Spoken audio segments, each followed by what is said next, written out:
Alô, Josemar Baiano, alô também para a Érica, nossa amiga jornalista, que tantos anos foi nossa colega lá na Globo, né, nos bons tempos da Globo.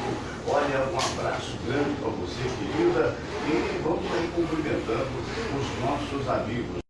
Bom dia mesmo para valer. Oi, agora me achou, né? Tá legal. Olha, minha gente, eu quero mandar um abraço para o Fabiano Silva, quero mandar um abraço também para o Ciro Reis da Rádio Nacional. Muito obrigado às vezes que ele nos menciona na Rádio Nacional. O meu amigo Adelson Alves. Se Deus quiser, vamos achar um meio. Adelson trabalha como eu trabalhei durante tantos anos na madrugada, então é muito difícil o Adelson chegar aqui por volta de 8 horas. Mas outro dia eu tive aí com amigos queridos, inclusive com o Zé Carlos Caramês, que é jornalista e que também é cantor, né? E o Zé Carlos me colocou em contato com a Soraya, que é a filha do Adelson. Nesse dia a gente faz um horário especial em função do horário do Adelson. Um abraço do Dr. Munhoz. Alô, Dr. Munhoz. O Maurício Berger também está vendo a gente. O Rui Taveira, grande disc jockey, recebe o nosso carinho. E também o Fernando Pereira, o Aikinder, o Baltazar Salgado. Olha, eu quero mandar um abraço desses caras que estão aí cada vez mais presentes nas nossas vidas, né? E obviamente nem todo mundo pensa a mesma coisa, porque não pode ser assim. A diferença é que tem alguns que são, como há pouco me disse um amigo, eu concordo plenamente, são zen, né? Estão aí para viver a vida e entender as diferenças. E outros não, tem outros que acabam levando para casos pessoais, e isso, lamentavelmente, faz parte da vida de um modo geral. Olha, sem mais delongas, eu queria dizer para você, você que está vendo a gente aqui, eu queria dizer o seguinte: este programa é uma oferta das espadascatana.com.br, espadascatana.com.br, onde você vai lá, você vai no site e você pode adquirir, se for a sua vontade, espadas maravilhosas vindas do Oriente. espadascatana.com.br, diretamente do Oriente, as espadas autênticas, samurai, na sua casa. Alô, Flávio de Oliveira Raposo, bom dia. Adilson Furgieri Tatu, bom dia para você também. Pois é, eu queria aqui, abrindo o programa do dia de hoje, né, como sempre acontece, daqui a pouco a gente vai conversar com o Dr. Luiz Aiguinho, que estava convidado para o programa do dia de hoje também, o nosso querido amigo Fred D'Amato. Mas há pouco eu vi uma mensagem dele que ia fazer um esforço muito grande, mas não sei se daria para chegar. De qualquer maneira, Celso, se não for possível essa semana, será na outra, não tem o menor problema. Jornalista dos mais qualificados, está vendo a gente, é o Celso Mesquita. Bom dia, Celso, um abraço grande para você. O Adilson Furgieri Tatu também vendo a gente. Eu vou trazer para vocês aqui um comentário especial do nosso querido William Vac a respeito da ditadura na Noruega, a ditadura na Venezuela.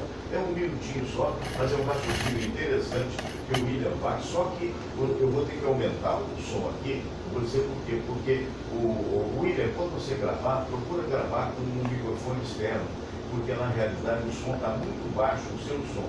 E depois eu vou ter que diminuir, porque senão o pessoal não vai entender o que você fala. Mas vamos lá, vamos ver o que o William Vac fala a respeito desse momento da Venezuela.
Muito bem. Eu não coloquei mais adiante que realmente o som não está bom. Já tive que colocar uma das caixinhas bem pertinho do meu microfone pessoal para você conseguir ouvir o raciocínio do William Vac.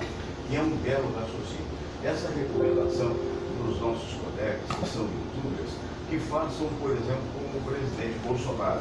Nesse momento, você vai ouvir a entrevista, se você não viu ainda, exclusiva à Folha do Brasil, que ontem, em Davos, o presidente Bolsonaro deu, explicando uma série de coisas, inclusive por que ele não esteve naquela entrevista, na coletiva.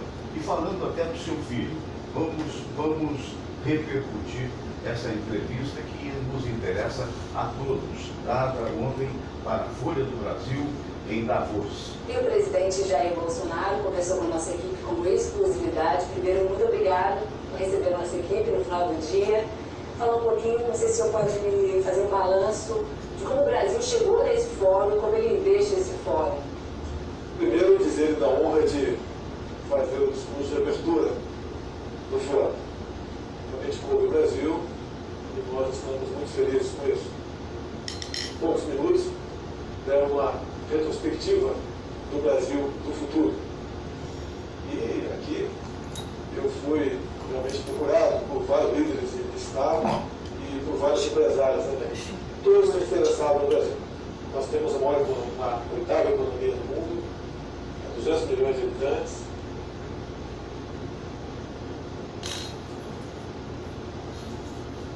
Riquezas minerais em abundância, uma agropecuária realmente pujante que alimenta mais de 1 bilhão de pessoas pelo mundo.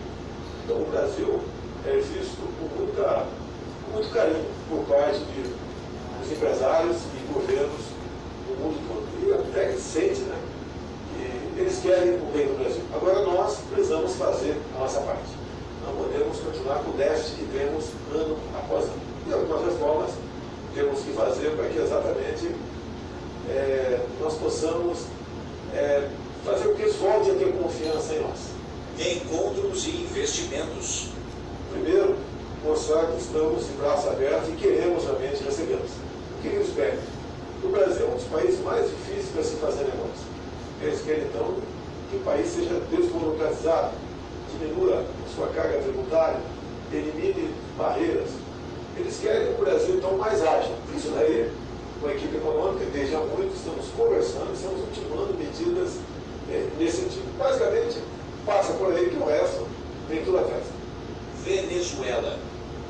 O novo presidente se apresentou como líder na Venezuela. E, em primeiro lugar, felicitados com isso, que reconheceram a sua legitimidade, e logo depois outros países começaram a fazer. O Brasil é incluído nesse grupo. Desde há muito nós falamos que o bem maior de um homem e de uma mulher é a sua liberdade. Que o povo venezuelano nós queremos estabelecer liberdade. Uma história que nos mostrava que as ditaduras não passam o poder para a respectiva oposição de forma pacífica. E nós tememos as ações do governo, ou melhor, da ditadura, quando, obviamente, tem países fortes dispostos a outras consequências caso entregue o governo, como recentemente anunciado pelo governo Trump.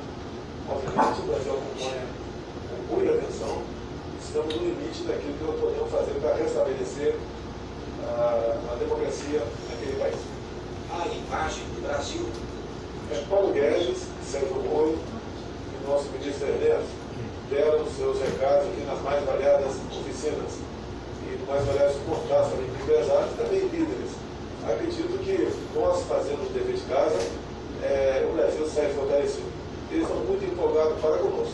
Hoje acabou a Bolsa batendo um novo recorde, depois das falas de Paulo Guedes, nosso ministro, também podemos dizer a mim. Ele disse que nós nos comportamos daquilo que nós nos propusemos a transmitir aqui fora. Tudo que falamos aqui, em Davos, temos condição de fazer no Brasil. Obviamente, em grande parte, defendemos no nosso parlamento. E eu quero contar desde já com a Câmara dos Deputados e do Senado Federal para atingirmos juntos esse objetivo. Cancelamento de entrevista. Recomendação médica que eu tenho que chegar descansado domingo em São Paulo para que eu possa me submeter na cirurgia bastante bastante complexa e toda meu abdômen será aberto novamente. Da última vez eu tomei 35 pontos e deve ir por aí. Então não pode chegar cansado aqui, obviamente, o que nós pudemos pensar aqui, nós cancelamos e não foi essa coletiva que não me entendeu.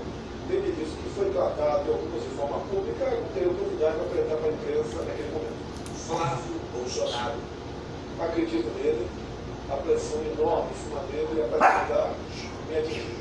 Ele tem que explicar tudo o que acontece com ele nessas acusações infundadas e, enfim. Esse é o raciocínio que foi dado pelo presidente Bolsonaro ainda ao apagar das luzes do meeting de Davos, né? E teve uma parte aí que aqui não apareceu nessa gravação, mas que ele falou que é muito importante, que apesar dele acreditar no filho com relação ao Flávio Bolsonaro, ele acha que ninguém está acima da lei e que, portanto, se houver culpabilidade, que se puna, daria a declaração do Bolsonaro. Mas, amigos, nós vamos agora para a prece de Cáritas e depois nós vamos com o tema do dia de hoje, aproveitando a presença do psicólogo Dr. Aibindo. Ele tem vasta experiência em psicologia. A gente vai falar de drogados e de droga a partir de uma declaração do Fábio Assunção, esse grande ator que, você sabe, daqui a pouco eu vou falar, você vai ver o Fábio falando e dando o tema do dia de hoje para a nossa conversa. Você está vendo ali a nossa câmera, né? De repente agora vamos sair do Bolsonaro e eu vou passar para a oração que a gente sempre procura fazer e vamos seguir. Vamos todos rezar a prece de Cáritas e depois a oração ecumênica que um dia Jesus nos ensinou. Deus nosso Pai, que sois todo poder e bondade, dai a força àqueles que passam pela provação. Dai a luz àquele que procura a verdade. Põe no coração do homem a compaixão e a caridade. Deus, dai ao viajor a estrela guia, ao aflito a consolação, ao doente o repouso. Pai, dai ao culpado arrependimento, ao espírito a verdade, à criança o guia, ao órfão o pai. Senhor, que vossa bondade se estenda sobre tudo que criastes. Piedade, Senhor, para aqueles que não vos conhecem. Esperança para aqueles que sofrem. Que a vossa bondade permita aos Espíritos Consoladores derramarem por toda parte a paz, a esperança e a fé. Deus, um raio, uma faísca do vosso amor pode iluminar a terra. Deixai-nos beber nas fontes dessa bondade fecunda e infinita, e todas as lágrimas secarão, todas as dores se acalmarão. Um só coração, um só pensamento subirá até vós, como um grito de reconhecimento e de amor. Como Moisés sobre a montanha, nós vos esperamos com os braços abertos, ó bondade, ó beleza, ó perfeição. E queremos de alguma forma alcançar a vossa misericórdia. Deus, dai-nos a força de ajudar o progresso a fim de subirmos até vós. Dai-nos a caridade pura, dai-nos a fé e a razão, dai-nos a simplicidade que fará de nossas almas o espelho onde há de se refletir a vossa santa imagem.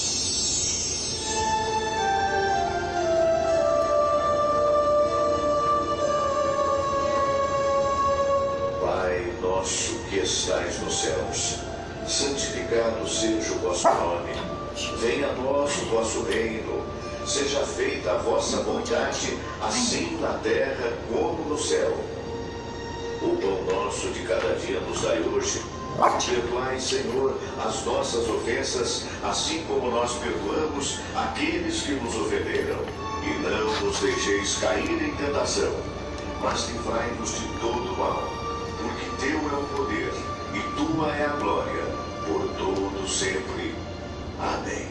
Pois é, então tivemos esse momento de oração, alô para o Jorge Gugeri, alô para todas as pessoas que estão em sintonia com a gente. Então agora vamos prestar bastante atenção no que aconteceu com o Fábio Assunção. Você sabe, esse grande ator, ele teve problemas de drogas, né? E na realidade, o que aconteceu? Muito bem. Alguns compositores fizeram uma música que hoje está fazendo muito sucesso, e essa música se chama, ela tem um verso em algum momento, quando a situação ali está carregando, né, essas coisas acontecem no computador. Eu estou esperando chegar a imagem para poder mostrar para vocês. Então, esses compositores fizeram essa música, já chegou. Oi, gente. Tá vendo? Eu não entendi. Vou voltar. Eu tenho a imagem do Fábio Assunção falando da música. Fizeram essa música e num dos versos diz assim: hoje eu vou beber, mais ou menos isso, eu vou ficar loucão que nem o Fábio Assunção. E o Fábio entrou em contato com os compositores e vai contar para vocês exatamente o que ele sugeriu, já que falavam no nome dele. Eu achei interessante e vai ser o tema que eu vou tentar desenvolver com o Dr. Aibinder. Vamos então ouvir o Fábio. Gente, bom, eu não pretendia tornar esse assunto por vários motivos, mas a imprensa resolveu comentar e os meninos foram bem generosos fazendo vídeo deles, explicando o nosso acordo sobre a música intitulada Fábio Assunção. Antes de qualquer coisa, eu queria falar para as pessoas que passam pelo mesmo problema que eu. Cada um nesse momento está no estágio, mas a nossa natureza é a mesma. Então eu quero dizer para vocês que eu não endosso, de maneira nenhuma, essa glamorização ou zoeira com esse sofrimento. E a preocupação é com você que sente na pele a dificuldade e a complexidade dessa doença. A minha vontade é que você tenha sempre um diálogo aberto e encontre um lugar de afeto com sua família, seus amigos, com a sociedade brasileira. E assim merecer respeito e direito a um tratamento digno. Vale aqui dizer que jamais me passou pela cabeça censurar a arte do autor, dos intérpretes dessa música, mesmo quando eu percebi o tamanho e o sucesso que a música alcançou. Nós somos artistas, eu torço muito para que vocês conquistem cada vez mais muitos fãs. Conheço também a luta do artista no Brasil e torço para que vocês prosperem. Mas não censurar não significa que não existe aqui uma oportunidade de conscientizar. 15% das pessoas do mundo têm problemas de adição, de dependência química. É muita gente sofrendo por não conseguir controlar suas compulsões. E eu acho importante lembrar a todos que isso não vem escrito na nossa certidão de nascimento. Todo mundo começa do mesmo jeito, achando que tudo bem, mas pode não terminar tudo bem. Então não foi pensando nisso que eu, equipe de comunicação, o corpo jurídico que me atende, nós decidimos entrar em contato com os meninos da banda, o autor, e tornar essa história um ato propositivo de ajuda a quem precisa e de conscientização geral. 100% do valor arrecadado com a música vai ser doado para instituições que serão divulgadas logo mais, como um ato de irmandade, né, entre quem sente essa dor e quem tem voz para ampliar a conscientização das pessoas. Nós não somos super-heróis, então cuide de você. Cuide de quem você ama, cuide de seus amigos nas ruas, nas festas, seja responsável pelo todo. E lembrem, eu respeito a zoeira, amo a brincadeira, mas quero todo mundo bem, forte, feliz, consciente de seus atos, de suas vidas. Então a luta é essa. Tamo junto. Obrigado. Eu quero parabenizar ao Fábio Assunção, porque realmente é uma posição que nós agora vamos conversar. No meio com quem de direito. que a gente se pergunta, Eu vou aqui dar o Sérgio, apareceu o Sérgio aqui. São O desses Sérgio é um momentos querido amigo nós paramos de muito tempo, mas são acidentes que ocorrem na medida em que a gente faz aqui o programa, mas é uma prova de que este é um programa ao vivo. E eu vou ficar aqui, passar em frente à câmera aqui mesmo, Sameira, porque eu vou ficar aqui do outro lado, fica melhor até para você focalizar. E um dos problemas do som de qualidade é o fio, né? Mas acontece que sem o fio a qualidade não é a mesma. Bom dia, doutora. Bom dia, Fernando. Acredito que o amigo ouviu o que disse o Fábio Assunção, apenas para explicar não é? Foi feita uma música que tem esse verso, que leva o nome dele. E eu acho até que ele foi muito gentil, porque o autor escapou de boa, né? Porque imagina se eu faço uma música com o seu nome, percebendo um problema que você tem, no caso foi a dependência de droga, e digo, eu quero ficar loucão que nem o Fábio Assunção. Então ele entrou em contato com os compositores, não sei se foi mais de um, e disse, olha, tudo bem, não vou censurar, mas entrou num acordo. A renda dessa música vai ser para beneficiar as pessoas que necessitam de apoio psicológico para poder sair de um vício que é terrível, não? Queria a sua opinião, por favor. Primeiro, não precisa de renda, porque você tem o AA, Alcoólicos Anônimos, e também tem outro grupo chamado NA, Narcóticos Anônimos. Dependendo da droga que o indivíduo usa, pode frequentar um dos dois ou ambos. E eles são gratuitos. E é o melhor serviço de combate ao vício. Então não precisa de renda. Mas e essas pessoas que são internadas, que eventualmente têm a necessidade de uma clínica e não é pago? As clínicas são pagas. O AA Quer dizer, a renda parece que a intenção dele seria dedicar a essas entidades filantrópicas, né? Filantrópicas ou não, né? Porque tem muitas bancadas por religiões. Exato. Muitas dessas clínicas, feito uma fazenda, feito um sítio, bancadas por religiões que são gratuitas. Porque geralmente o drogado, ele está no estado de dureza, né? Ele não tem emprego, não consegue, a não ser que a família consiga bancar. E é caro. A internação é cara, bem cara. E é que nem o alcoólatra, por exemplo, o alcoólatra sabe que é um alcoólatra quando se conscientiza e sabe que não pode beber. É a mesma coisa, o cidadão que ele volta e meia é reincidente no tóxico. A maioria dos viciados, até em cigarro comum, diz, não, eu paro quando eu quiser, eu uso para curtir, sabe? Eles não se entregam à realidade. Então eles param quando quiser.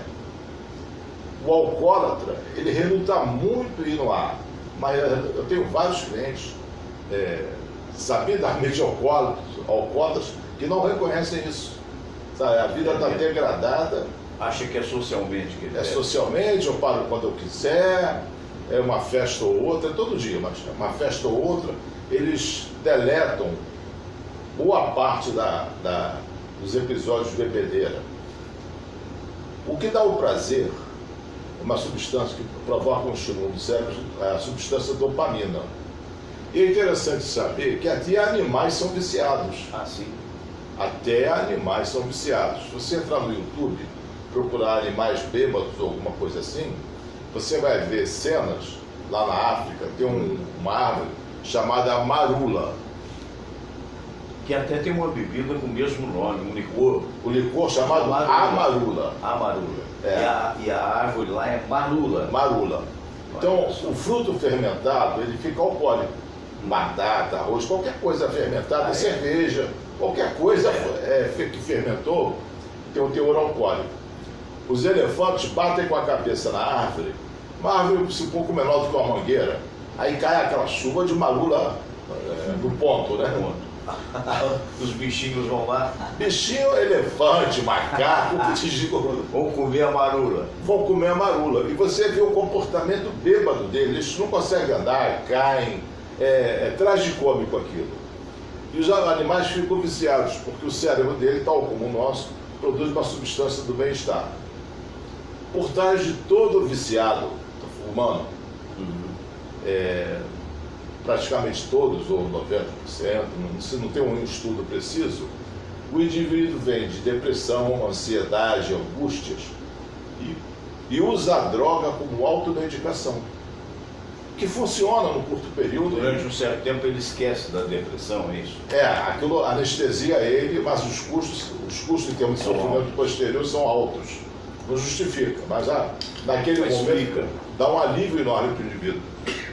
Então você vê um indivíduo que usa o álcool, pegar a história pregressa, tem depressão, tem ansiedade, ou até outros transtornos mais graves. Por isso que usa drogas. Agora, uma pergunta que eu acho importante: por que determinadas pessoas, a gente que vive no meio artístico, que vive na televisão, rádio e tal, mas até na vida comum, a gente conhece pessoas que fazem uso da droga, o próprio cigarro, né? E que já aconteceu de eu conhecer pessoas que dizem assim: ah, não, eu uso socialmente, como você mesmo falou, né? Eu não me prendo a ela.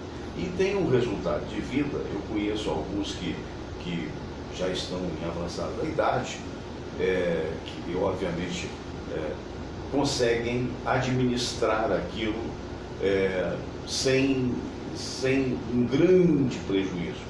E por que prejuízo há, mas sem um grande prejuízo? E outros que infelizmente chegam ao fim da picada, ou seja, morando na rua. Qual é a diferença daquele que experimenta e daquele que se vicia? Quem diz que bebe socialmente, lá segundo o lema do AA, eu dou muita palestra lá para eles, Sei. Diz que quem bebe socialmente. Ah, é? Eu bebo socialmente. Geralmente é mentira. Sim.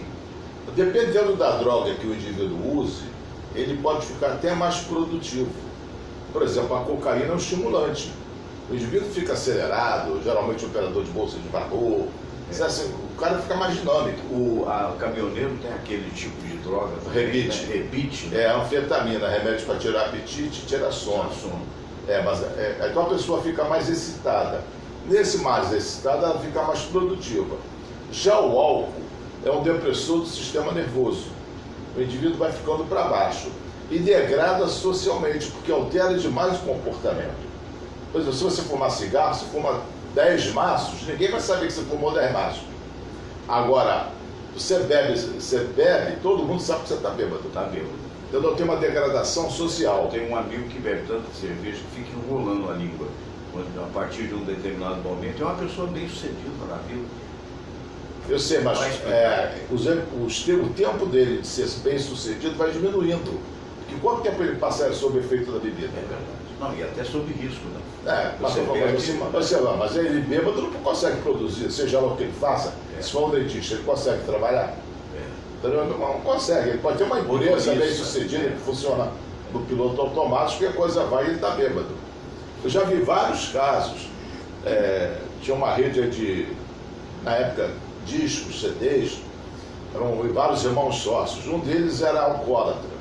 Os outros falavam: olha, você não precisa trabalhar, nós te pagamos, só não aparece na loja. Porque ele aprontava tantas, abusava das clientes, ficava extremamente inconveniente, poluía o ambiente. Então eles preferiam pagar para que ele não fosse. O outro, também era uma empresa de irmãos, de caminhão, não sei o que eles faziam, ele era pago para não ir.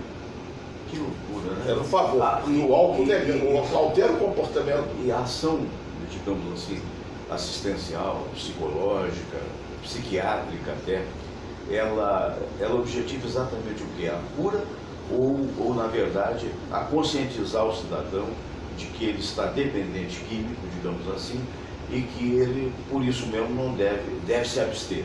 É isso? Não tem cura. É uma doença incurável. O alcoolismo, por exemplo, é incurável. Lá no AA, toda reunião eles falam que eles estão a seco. Eu sou alcoólatra, mas estou a seco. Tem uma expressão, tô limpo, né? Tô limpo há não sei quanto tempo. Mas ele sabe que é alcoólatra. Da mesma forma que o diabético não deixa de ser diabético, ele pode parar de comer açúcar, mas ele continua diabético. Se ele comer açúcar, a glicose dele vai ficar alterada no sangue. Então o alcoólatra ele não pode beber.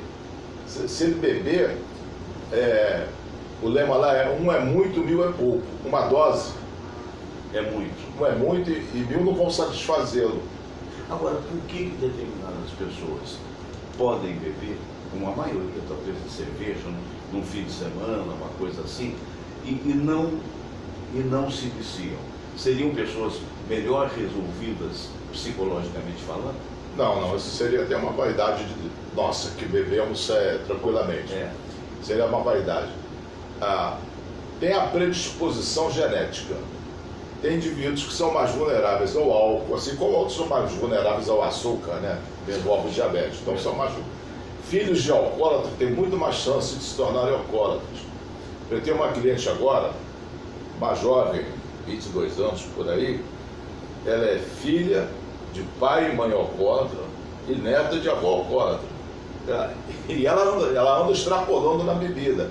Eu falei, você está caminhando na beira do precipício. E ouve, vai ouvir ou não? Não sei. Porque você disse isso, né? Você chega com o cara e diz assim, ó, você é alcoólatra. Como certa feita eu disse para uma determinada pessoa, você não está fumando muito, não? E alguém me disse, pois é, mas aí a pessoa também se ofende. Eu falei, bom, mas é preferível você ser sincero, porque forçosamente, mais cedo ou mais tarde, você poderá. Nós temos aqui o doutor Hernandes Sampaio, a quem eu aproveito para mandar um grande abraço, que é um dos maiores oncologistas do Brasil, meu amigo pessoal há mais de 40 anos, né? E o doutor Hernandes tem um histórico de curas de câncer, alguns em até terceiro grau, de mais de 2.000 curas no INCA.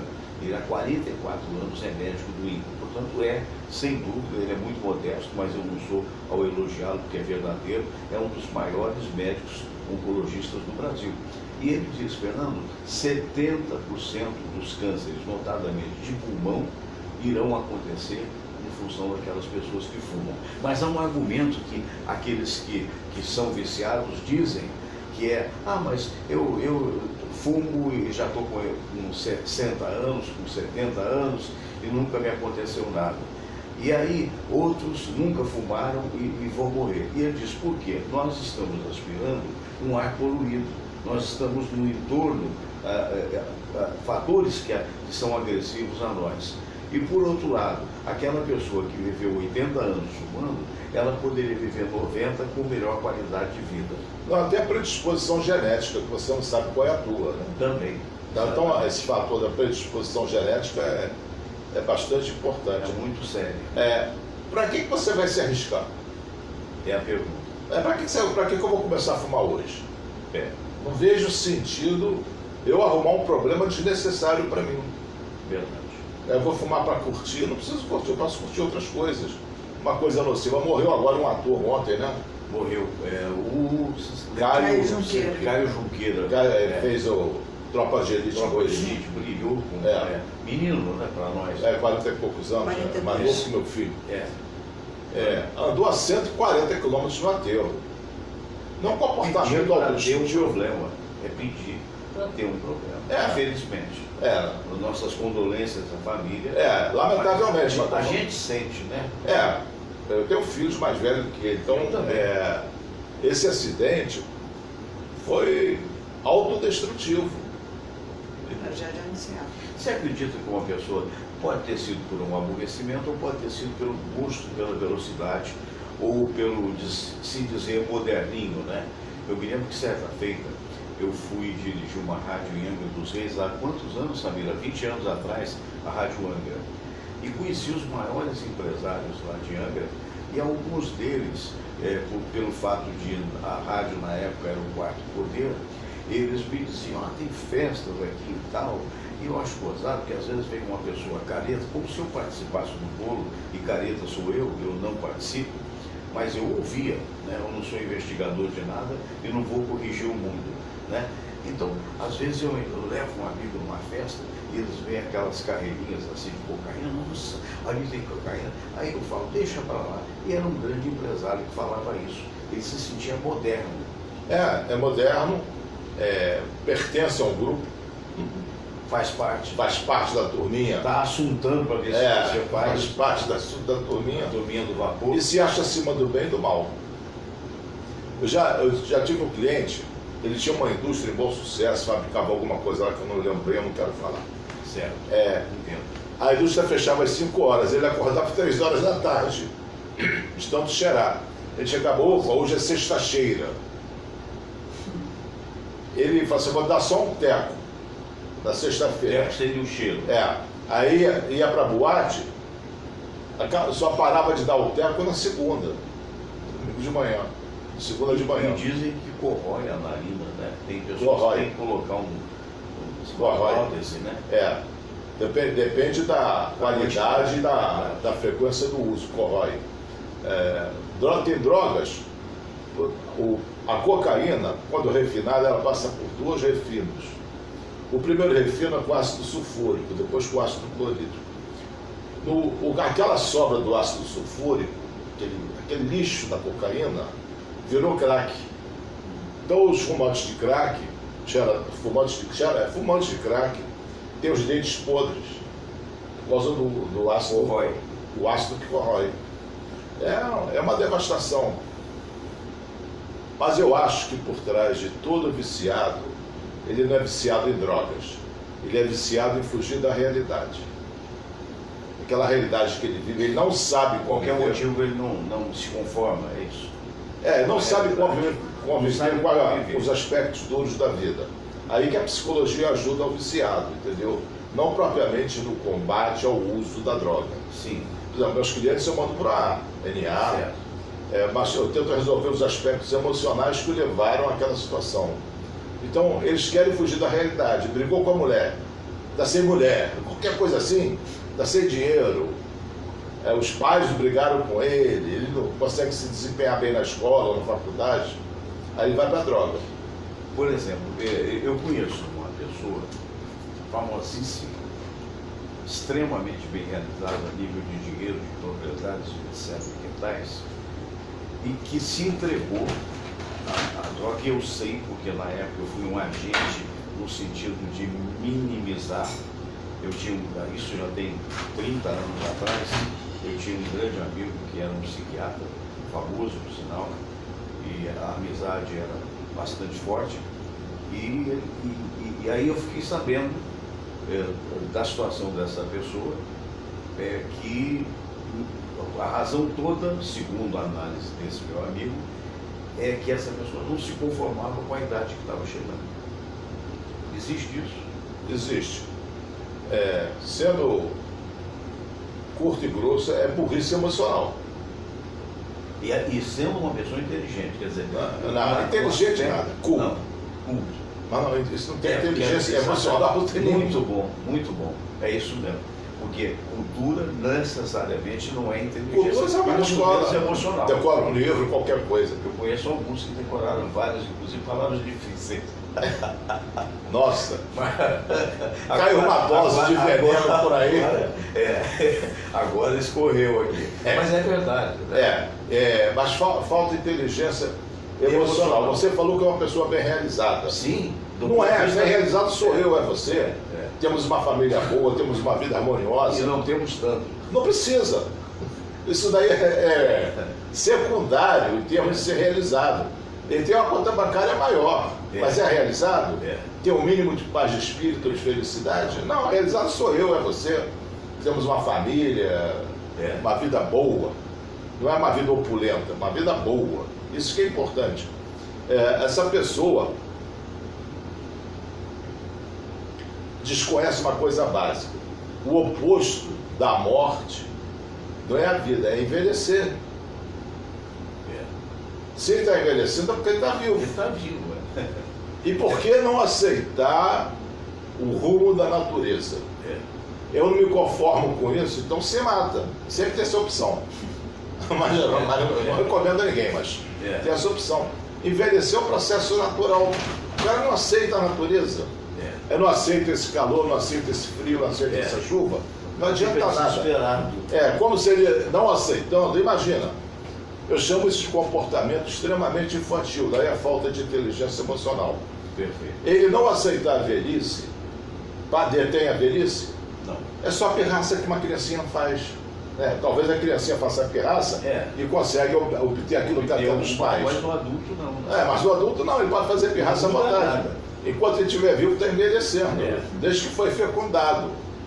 Então, é de uma estupidez sem tamanho. Agora, essa fala dura sua, mas verdadeira, você acha que se do outro lado tiver alguém que está passando por esse problema, ela de repente pode ser impactada com um tipo de programa que nós estamos fazendo aqui e pode resolver, não, peraí, eu vou tentar, qual seria a ajuda que uma pessoa dessa procuraria, psicologicamente falando? Procurar um psicólogo. Eu fiz o programa da Celeste Maria sobre suicídio, não vejo que a ONU está fazendo prevenção de suicídio. Falei lá algumas coisas sobre suicídio, E a Celeste recebeu o telefonema de uma espectadora dizendo que iria se matar, não se matou porque considerou as palavras que eu disse. Olha. Então, o impacto, eu não sou de passar a mão na cabeça, eu não sou de botar no colo o cliente, porque isso é infantilizar o cliente. Eu acho que eu pioro emocionalmente o cliente. Dou um conforto todo, mas pioro. A realidade é dura, a vida é dura, a vida é difícil, e você não tem um universo paralelo para viver. Tem que viver nesse. Eu digo, aconteceu tal coisa, é isso que está no teu prato, é isso que você vai ter que comer. A vida não é um restaurante, é aquilo que você escolhe o que você quer. É PF, prato feito aqui de botequim. Vai comer o que está no prato. Aí eu não queria estar passando por isso, mas está. Mas tá. Tá, não tem, eu não queria. Aconteceu contigo e o universo é indiferente. Não quer saber se você é boazinha, malzinho. Vai, as coisas vão acontecer. E quem não aceita a realidade sofre. Muito mais do que aquele que aceita, né? Muitíssimo, mas quem não aceita, ele abre as portas de sofrimento. Quem aceita tem paz de espírito, ainda que tenha trabalho e desgosto. Mas tem paz. Faz parte. Eu aceito qualquer realidade. Não estou dizendo que eu goste. Gostar é outra coisa. Não é proibido gostar. Não é. Mas eu não gosto, mas é isso que eu vou ter que lidar. Então, se eu fizer um drama em cima daquilo, eu fico obstruindo meu raciocínio. Eu fico tão ligado no problema que eu não consigo visualizar a solução. Essa clareza e essa inteligência emocional sua chegou com a experiência ou você já identificava isso em tenra idade? Não, foi experiência, estudo, conhecimento. E de uma maneira impressionante, minha mulher sempre teve isso. Natural. Eu fico assim, abismado com... Está em frente a uma outra que tem mais ou menos esse raciocínio. Nós temos sorte, por isso que nós somos realizados. A gente estuda para chegar a alguma coisa. Não, mas eu digo, acho que eu vou estudar 2 vidas e não alcanço você. Ela tem uma intuição, eu brinco com ela, que o Dalai Lama é o Buda renascido, né? Teoricamente. Ele é o 14º, esse carequinha simpático, que é aí. Digo que você vai ser a 15ª. A 15ª que bate. A próxima é o Dalai Lama. A gente poderia até dizer uma palavra que é religiosa, mas que na verdade não tem a ver com religião, mas é uma bênção, né? Você ter a oportunidade, num mundo conturbado como esse, escolher uma pessoa, viver com uma pessoa que te acrescenta. Loteria esportiva. É loteria esportiva. Ganhei. Fala em loteria esportiva, o cara ganhou inteiro os alvos, só para não deixar de mencionar, 37 milhões, quase 38 milhões, ganhou sozinho. Você vai jogar na próxima semana? Não, isso vai atrapalhar a minha vida. Isso vai atrapalhar a minha vida. Eu não preciso desse dinheiro. Né? Vai dar problema. A primeira coisa é ficar... Você sabe o que aconteceu um susto uma vez comigo? Alguém teria deixado aqui um jogo, ou caiu do meu bolso, eu teria feito, raramente eu faço. E aí eu conferi e deu tudo certo. Falei, meu Deus do céu, aí eu fui no computador para saber que jogo era esse. Aí eu descobri que o jogo, na verdade, tinha dado uma nota preta como essa também. E eu fiquei completamente esperando ela acordar ansiosamente para ver o que nós vamos fazer com isso, né? E de repente descobri que eu estava tão tonto que na verdade aquilo era apenas um cartão de conferência de um jogo que pagou o dinheiro para o pessoal em São Paulo. O que você fumou naquele dia? O fumo era bom, né? Como dizem aí. Um amigo meu tinha uma empresa, ele tinha vários empregados, a empresa de porcento, vários mecânicos. Sei. Aí teve um que chegou lá na segunda-feira de manhã, nas primeiras loterias esportivas, tinha um tal do Dudu Loteria, não tinha? Tinha. O funcionário dele chegou lá, bateu no balcão, pediu demissão, fez discurso, foi o diabo. Mas o cara caiu na loteria mesmo, uma berrequinha. Meu Deus do céu. Mas ele não sabia, né? Não, ele achou que tinha ficado multimilionário. Perdeu o emprego. Não, o padrão reconsiderou. O cara reconsiderou, né? Mas tem dessas coisas mesmo. Então, vou falar, tem uma coisa que é meio de piada, mas eu acho interessante. A nível até de sabedoria mesmo, né? Um cidadão que é super otimista, né? De repente, não sei se você viu, ele abriu a porta de casa e viu lá cocô de cavalo. Aí ele pegou um jornal, botou uma parte daquele cocô de cavalo e saiu por aí perguntando aos vizinhos. Eu ganhei um cavalo, você viu ele por aí? Eu não recomendo nem otimismo nem pessimismo. Sei. porque eu acho que ambos são uma distorção da realidade. Particularmente, eu acho que o pessimista vive melhor, porque ele fica satisfeito quando erra e quando acerta. E mais consciente de algumas dificuldades na vida. Não, ele só diz, não, ele acha que o otimista é um bobo, e ele que é realista. Ele não é pessimista, realista. O ideal é a equidistância, né? É o meio termo, é o caminho do meio dito pelo Buda, né? O ideal é você viver na realidade, que coisas boas acontecem, e coisas ruins acontecem, independente da nossa expectativa. Foi Mário Quintana, disse que a esperança é um urubu pintado de verde. Você fica com esperança que alguma coisa aconteça, mas você teme que não aconteça. Por isso que tem essa perspectiva, né? Não, tudo aquilo que você espera que aconteça tem o temor de que não aconteça. Verdade. Independente dessa expectativa que você tem, as coisas vão decorrer do jeito que elas têm que decorrer. Agora, para que alguma coisa boa aconteça, até que ponto o foco é importante? O foco e o esforço. Os dois. É bastante importante, mas não é determinante. Porque quantas coisas você já focou, você já se esforçou, mas outras circunstâncias não te deram sucesso. Por exemplo, posso estudar muito para o concurso, mas nunca é garantido que eu vou passar. Eu estudando muito aumenta a minha possibilidade, mas nada garante o futuro. Essa que é a certeza do futuro se chama ansiedade. Como é que eu posso ter certeza a respeito do futuro? Não espere nada que não dependa de você. Se você só esperar coisas que dependem de você, você fica tranquilo. Mas quando as coisas não dependem de você, vou provar a praia domingo, aproveitar esse sol, tá. Mas não depende que vai fazer sol. Você pode planejar agora, se vai fazer sol, você não está fora do teu controle. Voltando ao tema do tóxico, né? O que você falaria para essas pessoas que estão vendo o programa e que fazem uso a miúde ou excessivamente do tóxico? Você está entrando num buraco negro, cada vez mais profundo e mais difícil de sair. Não faça isso. Se você ainda pode dar a marcha ré, dê. E o melhor caminho para dar essa marcha ré nisso é, como eu disse no início, no Alcoólicos Anônimos, Narcóticos Anônimos. É de graça, tem praticamente todos os bairros do Rio de Janeiro e é um excelente serviço que vem desde a década de 20 ou de 30, começou nos Estados Unidos. Faça isso, porque não pense que você é invulnerável, que você é super-homem, super-mulher. Tem muita mulher alcoólatra. Eu vou lá no AA, na Zona Sul, fazer palestras. Eu fico impressionado com o número de mulheres jovens e de alta classe social. A primeira vez que eu fui na expectativa assim, de encontrar moradores de rua, nada disso. Parecia uma reunião de executivos. Fiquei impressionado. Todo mundo é vulnerável. E quando a pessoa está lá, já é um passo adiante. Já. Ela já reconheceu, pelo menos, que é alcoólatra. E a luta é árdua. O fato de reconhecer não significa que vai curar.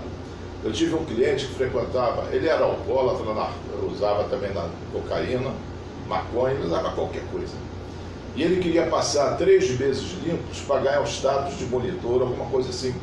Ele não conseguia passar 3 meses limpos sem usar droga. Ele estava muito motivado a não usar, mas ele vira e mexe e recaía. Ele era funcionário público. Mesmo com orientação e tal. E uma vontade forte. Ele era funcionário público estadual, tinha um alto cargo. Aí com a crise no Estado ele parou a terapia porque não tinha mais dinheiro, o Estado não estava mais pagando. Até onde eu sei... Então foi até recente, né? Foi recente, tem uns 2 anos. Não, tem amigos nossos que não receberam até o último ano, né? Que são funcionários do Estado e agora estão resgatando alguma coisa em função da... É muito difícil sair, mesmo motivado.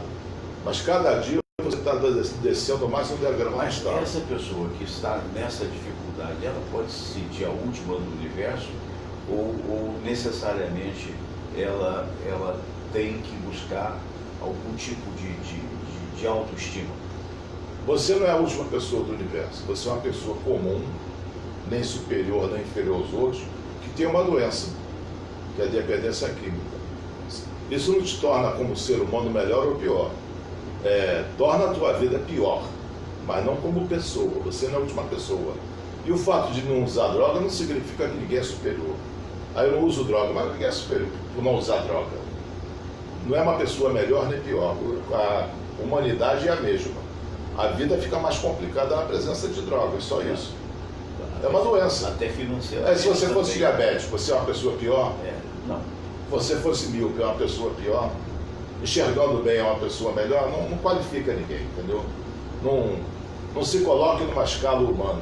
Todo mundo é feito do mesmo barro. O molde é que é diferente. É verdade. Eu quero agradecer a presença do nosso querido Dr. Aybinder. Como vocês viram, Luiz Aybinder é um dos grandes psicólogos brasileiros, né? Vem dando aí testemunho da sua inteligência emocional, que é muito importante para todos nós. E esse programa, desde que estava no rádio até agora, dia 3 de março, iremos fazer 2 anos de programa aqui na Casa de Estudos, né? Parabéns a todos nós, porque não seria um programa importante se não tivesse pessoas que pudessem contribuir com as demais pessoas. E é nesse sentido que eu quero agradecer a presença dessa aula que nós tivemos aqui com o Dr. Luiz Aybinder. E lembrando que o Dr. Luiz Aybinder tem um curso que ele vai falar a respeito, né, que sempre acontece ali na Praia do Flamengo, no número 66, e eu queria então que o amigo deixasse aí o seu contato.